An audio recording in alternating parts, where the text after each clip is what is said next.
What is up, everybody? RandomRandomMan here, bringing you my review for Smile 2 in one take. Yes, I am doing this outside here in my backyard, and look at how sunny it is.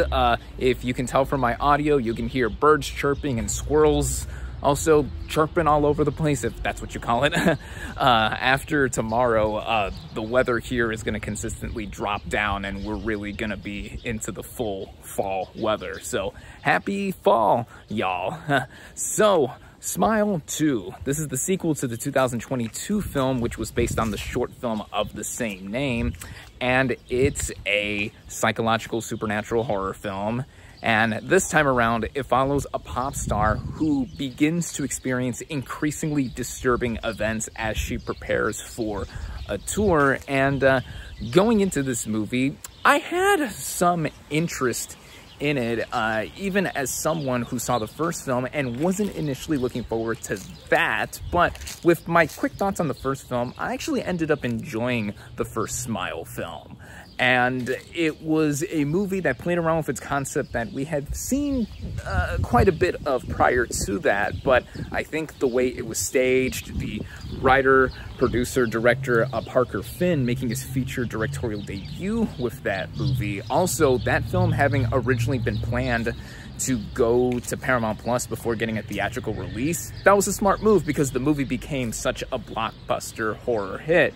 And yeah, I enjoyed the film, and now that we were, of course, naturally going to get a sequel with how successful that first film was, it changing up who it would be about, also continuing on with how this Smile curse was going to be, get passed around and such, made me curious to see what could be done here. And now, starting out with the cast and their performances, we have Naomi Scott as Sky, this pop star who is someone that already has a lot to her prior to getting this Smile curse.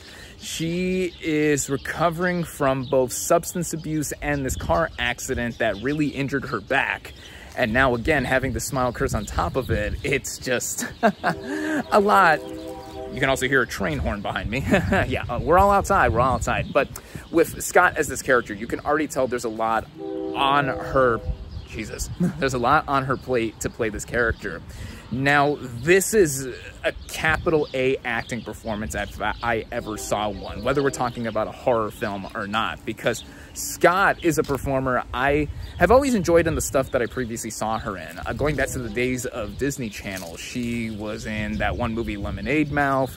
She was in the 2017 Power Rangers movie where she was the Yellow Ranger. And then back to Disney again, she was in the 2019 live-action remake of Aladdin, where she played Princess Jasmine. So I know that she's a good singer from a couple of those projects, and she parlays that a bit here in this movie. But here as an actual performer, doing a lot of drama and just also feeling a lot of sheer terror with this role. I mean, the anguish and the all-around psychosis, everything. Just there's so many emotions running into play here that honestly, this is probably one of my favorite lead performances of the year in any movie. I think everyone has been saying that going up to now, and there's no chance in hell that this is going to get acknowledged or even nominated for any awards. If any major indicators or precursors have already shown that, you know, aversion to horror, or this year specifically for Best Actress, it's already going to be crowded outside of the 5 eventual slots for the Academy Awards specifically. But Scott really does scare up a lot, and I think what she's doing here really, it's up there for some of the best and most memorable scenes and just all around emoting I have seen in a movie quite recently and such. I mean, wow, I was really taken by her performance. And I think that's what gives this movie a bit of an edge over the first, which I'll mention in a bit. There are other actors here, like Rosemary DeWitt, who plays Sky's mom, who's a supportive but a bit of a controlling figure in terms of trying to get her daughter's life back on track, and also considering that, oh, they have the record label to consider, her about to go on tour and stuff. Whew, all these animals are outside. But there's that. I thought she did well here. There's also Dylan Galula, who plays the estranged best friend to Sky, Gemma, who comes in a bit into the movie, and I thought their dynamic worked. And there's also the other performers here that eventually or do play the people that get this smile curse or are shown in hallucinations and visions that our main character has, you know, doing that or something like that, as I did in my intro. I tried to mimic that, but you know, you can only strain your facial muscles so much. One of those performers is played by Ray Nicholson, who is Jack Nicholson's son, and he doesn't have that much to do here, but his presence is memorable, not just because he has the same striking features as his father, but I think that adds on to the whole atmosphere that the movie has. And once again, returning to write, produce, and direct here is Parker Finn.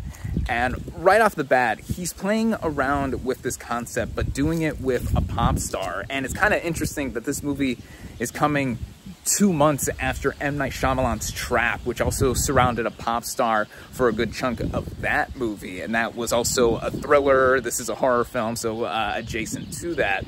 The way this movie begins, it begins with what looks to be a one take, and it has this one-shot sequence play out with Kyle Gallner's character from the first film, after he survived that first film, here continuing on 6 days after the events of the first movie. So literally watching the first one right into this one, you're picking up from where this whole chain of events is occurring.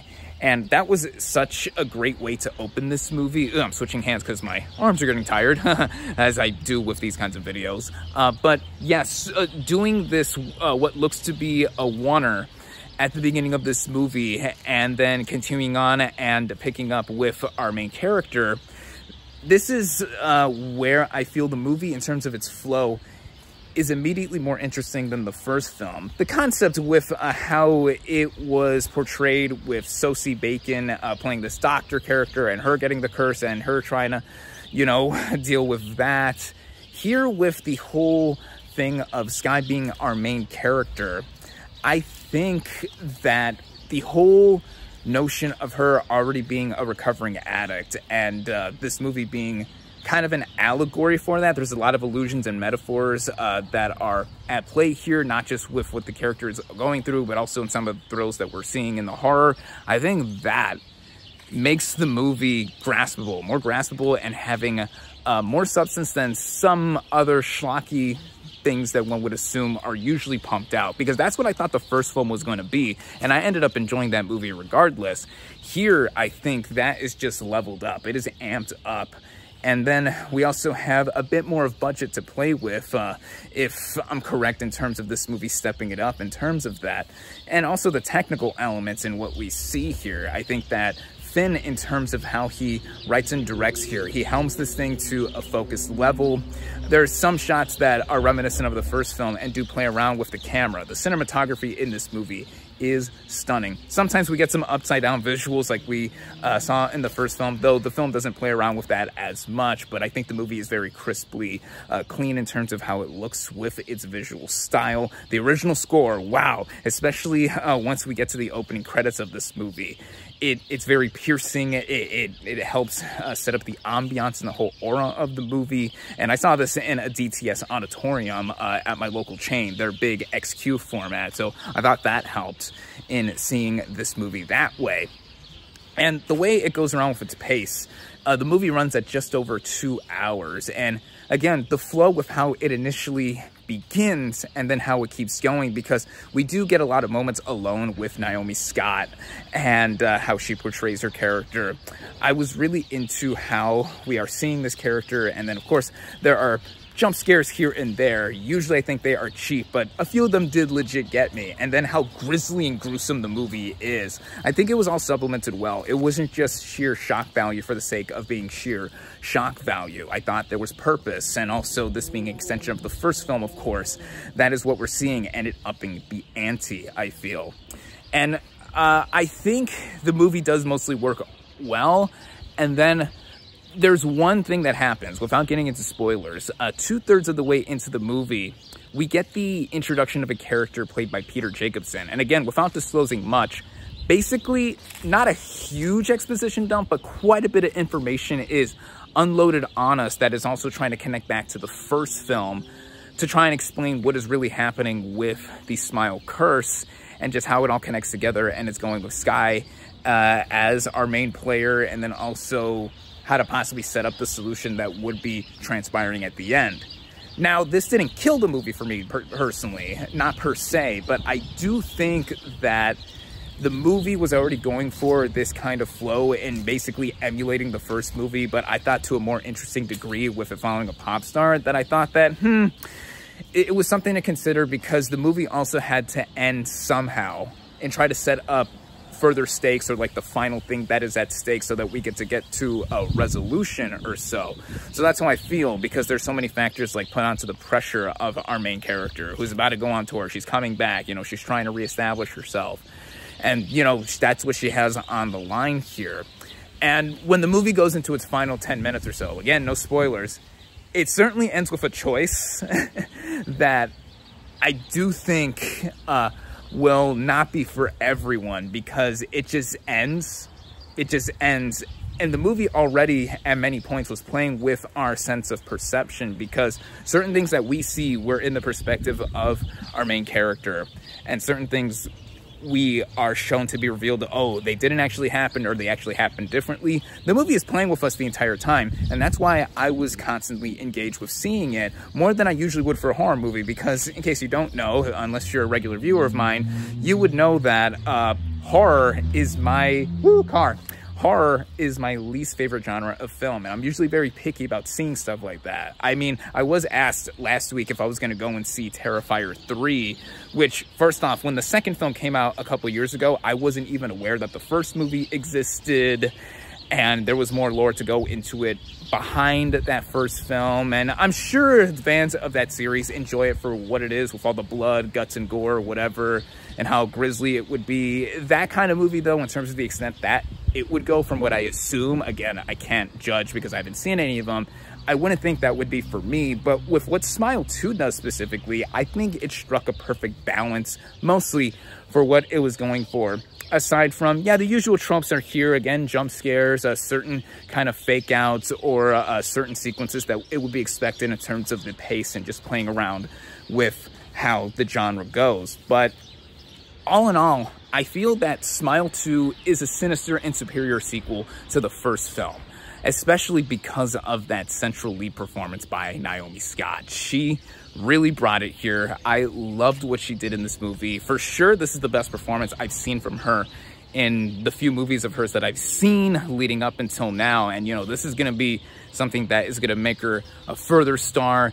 This film is already going to make bank anyway, because horror movies usually cost pretty low. And even though the budget for this movie was amped up a bit, it's not going to stop it from making a profit and just probably being as successful as the first film, at least. So we're probably going to get a Smile 3, and I wonder how it's going to continue this chain of events from how the first two are interlocked together, and just how Parker Finn is going to keep going as a filmmaker. Because horror or not, I think that he is doing something that really does play with the genre in pretty constructive and productive ways, so that we're able to explore more of what is behind the main characters and their inner psyche, a bunch of stuff like that.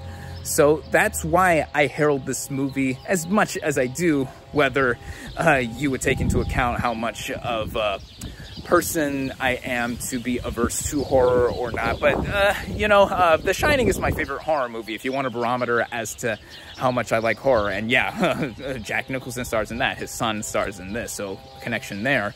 But yeah, all in all, I really enjoyed Smile 2. I definitely recommend this film. If you're a fan of the first one, definitely see this one. You should see this film if you're into horror as well, because a lot of the gruesome imagery is going to satisfy those, I think. And just even if you're just looking for a story, or just a film that has something that is tooling around and playing with something that we've seen before, this, I think, does it in an intriguing way. And again, anchored by Naomi Scott really scaring it up here. So there is that. And all I have to do now is just give my final verdict. My final verdict for Smile 2 is 4 out of 5 stars. And there you have it. Thank you all, as always, for watching. Be sure to like this video, comment on what you thought of Smile 2. Social media links in the description. Subscribe to my channel for more, and I'll catch you on the next movie review.